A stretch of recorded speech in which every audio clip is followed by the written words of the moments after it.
239, and it's called I Am Spirit.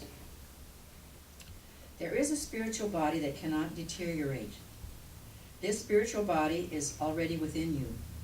As much of it appears as is recognized. Spiritual perfection always responds to your consciousness, but can only respond in such a degree as you become aware of it. It is because of this inward perfection is so insistent that you maintain the physical body, and because you are an individual with volition, you can, as it were, hang a curtain between your physical life and your spiritual cause. Spiritual realization helps you withdraw this curtain. Every statement you make about your body or belief you hold about it causes the mind to accept spirit as the substance of the body. It tends to heal it.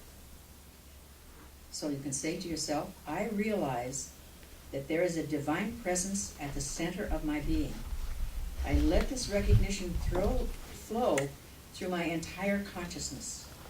I let it reach down into the very depths of my being. I rejoice in this realization. I am now made vigorous and whole. I possess the vitality of the infant. I am strong and well. Every breath I draw is a breath of perfection, vitalizing, animating, and renewing every cell of my body. I am born of the Spirit. I am the Spirit. I am the Spirit made manifest. So our speaker this morning. Thank you, Ernie. Thank you, Ernie. So our speaker this morning is one that I have watched grow into the realization of who and what she is, the divinity that she is. I watched her grow from not sure, not denying, but maybe to one who realizes that she is a spiritual being and that she has all that she needs, all that is hers, all that she wants, all that she desires is hers. And I see her becoming even more and more aware of all of that. And she's an exciting, dynamic person. She's a musician, a composer, and a downright fun person to be around. Please help me welcome, speaking to us on extending our oneness. Please help me welcome Ann del Amo. Thank you.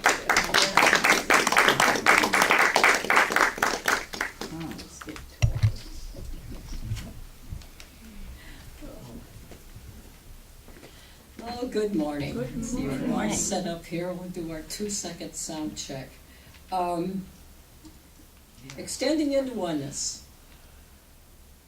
Well, I think of extending as reaching and stretching. And as we go through life, as we go from being children to, well, maybe not certified adults, but looking like adults, we take in more territory, we develop more. But I've found that for me, extending into oneness, or trying to realize as a spiritual being, I would say 80% of the time, I don't think of myself that way. I guess, run around in meaningful circles sometimes. But extending into oneness is really a process of breaking out of the shell. I'm sure you've all seen pictures of little birds getting out of the shell, and that in a way is their first rite of passage. Are you going to survive getting out of this enclosure? And sometimes they don't make it. A lot of the time we find ourselves in shells, and it's really hard to get out of them because they're so close but not aware. We become used to it. We run around on the surface of the earth on autopilot on our day-to-day lives, like how much stuff we do that we don't really think about. It's more like a knee-jerk or a reflex or some kind of conditioned response to stuff we like or don't like. When we're in the store, sometimes we just go like this to get to the check stand before we see something and grab it. It's quick, run, that's the sales stuff. But they're just like this response. Do we have to have this? No. But most of the people in the world do this sort of thing, and we live in the identity that we got when we were small children. Like, I hear people who have family elsewhere that they don't see all the time, and when they go back to the East Coast or back to the old country, wherever they go, they're still treated like they remember being treated when they were little kids by their parents or their relatives. And I hear this like, oh man, I got to go back and visit my family, and they think I'm 5 years old. But it brings up all this stuff that often keeps us from breaking out of that shell. It was great when I was a kid, and I like to take that with me, but you sort of don't want to be treated that way. Mm-hmm. Put that down. We're not going to buy it. It's in the store. We assume, and there's an old saying in the U.S. Navy, never assume. It makes an ass out of you and me. And every Navy officer has told sailors that over and over and over and over again. We assume the form that we inherited, male, there's things that boys don't do. Female, there's things that girls aren't supposed to do, but we do them anyway. Nationality, race, religion, working class, overprivileged rich person, over-entitled, the well-spoiled machine, as we call ourselves sometimes.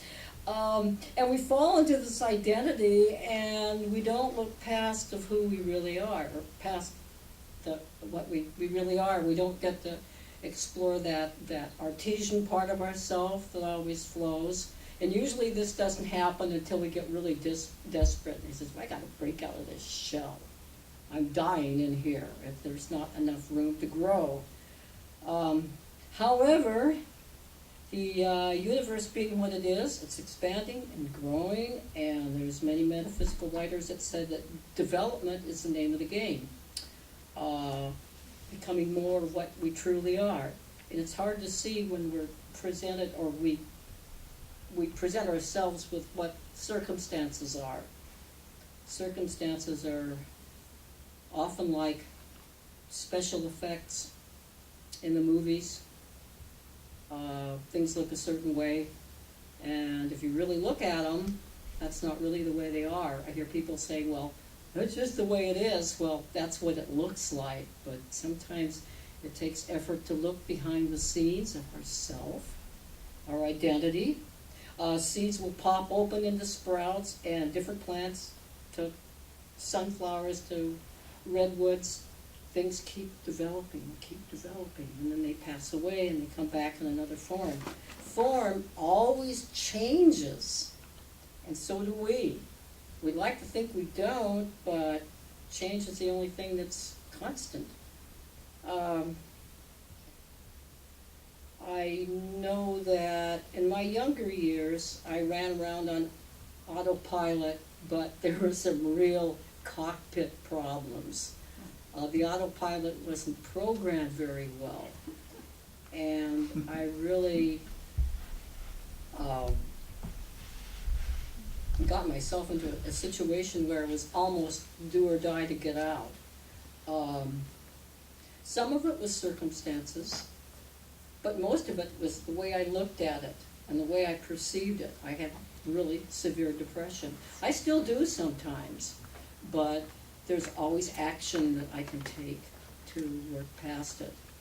And one thing it's done, having things that are serious that we've worked through, is that when other people go through them, we can have compassion because we've been there and done that.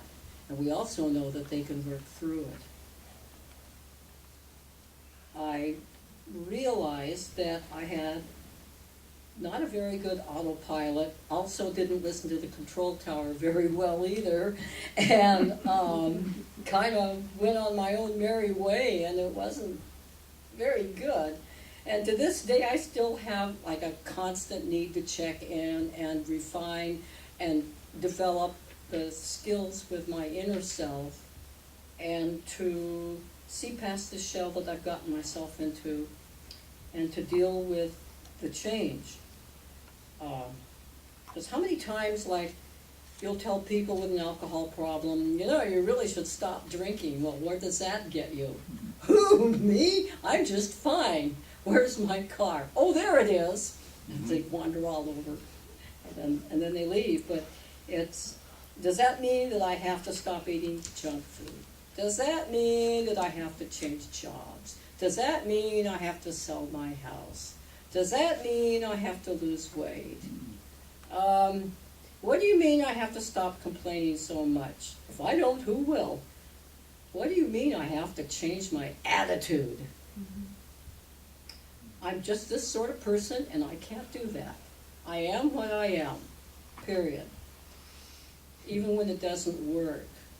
It does for a while, and then it's like with a lot of things, you go down the road, and then it bites you where you don't want to be bitten.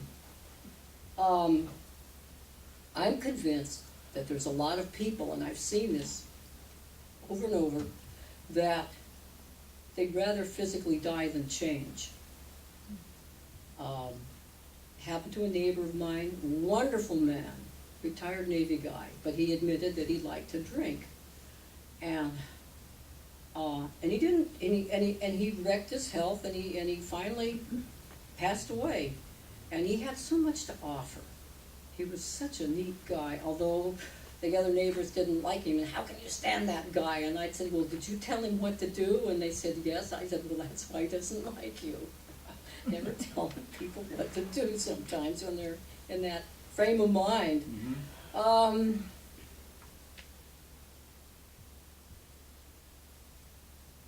I know with people who get on a downward track like that, it's unconscious, and I've been there myself. I reached a point in my life where I said, if you don't do this, you're basically not going to be around. And it had just happened to my brother. He kind of thought he could think his way out of it, and there was things that he wasn't willing to change. And when he did, it was kind of like he ran out of options and just wasn't open to doing the necessary things that we sometimes need to do. It's hard being an adult. You know, it's hard to change, but that's how we get where we need to go. So I think maybe the biggest challenge for all of us is breaking our way out of the shell, extending into this part or reaching inward into this part that hopefully knows better. Sometimes I wonder, but not really. We keep changing and developing and growing because I know that God didn't create the universe and say, okay, I'm done, it's all yours, you run it, and that's not exactly what happened, I don't think.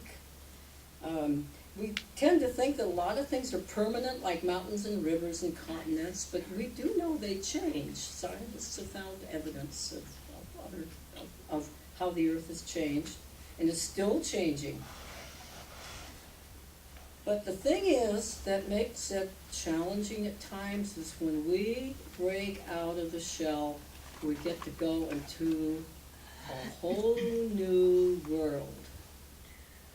And it's scary at times because at the fringe of our awareness, there's this unknown territory, and since we are all here with our survival brain, our lizard brain, when you get into a new place, or say like you're a lizard, you're going to sit on a new rock, and you're just like, what lives around here?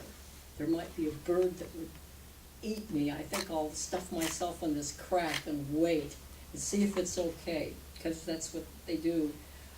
So when we get into new territory, the edge of the territory always has apprehension and fear when you're into a new territory. I know that Navy pilots have told me the first time they landed on a carrier, a huge ship, but when you're in a jet going however fast you go, it's not very big. And if there are seas going, it's really scary. But you know, fighter jocks don't admit they're scared, but later they do when they're older, and they can tell their friends, "Boy, I was so scared."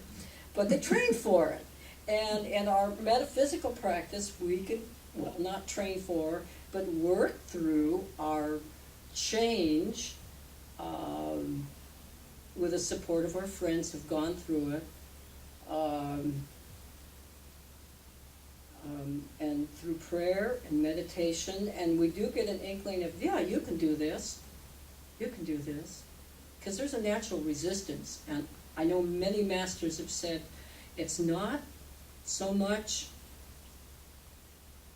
the contact, it's clearing away the stuff that gets in the way. It's hard to break out of your shell if you've constructed all these barriers to get to it. So that's part of it, is the releasing and healing and clearing. And luckily for us, it just goes a few little steps at a time. You don't have to go any further than your headlights will go. Because if you know the direction, believe me, you'll know when you're on the 15. You won't be going very fast. But even though you can't tell what's around the next bend, you know you're on the right road. And it does seem like there's a big bad world out there, and things can go wrong. There's a risk.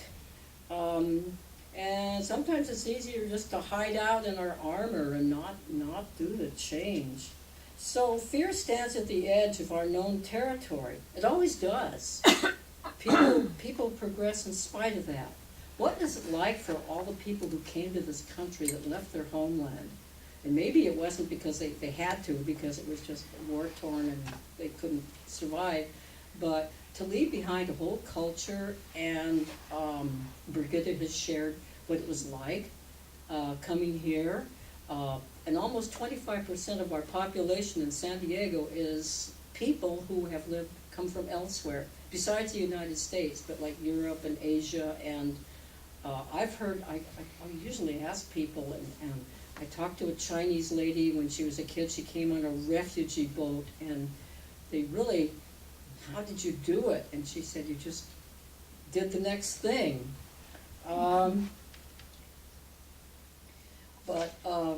Let's see, have I lost my place? No.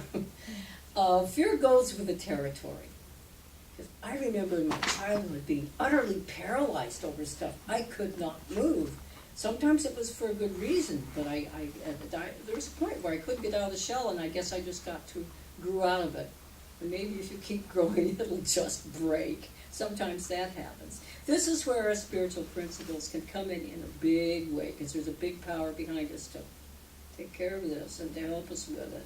Especially when we admit, I need to get through this, whatever it is, health, finance and romance, that's good places to start. We have a choice of how we're going to respond to being afraid.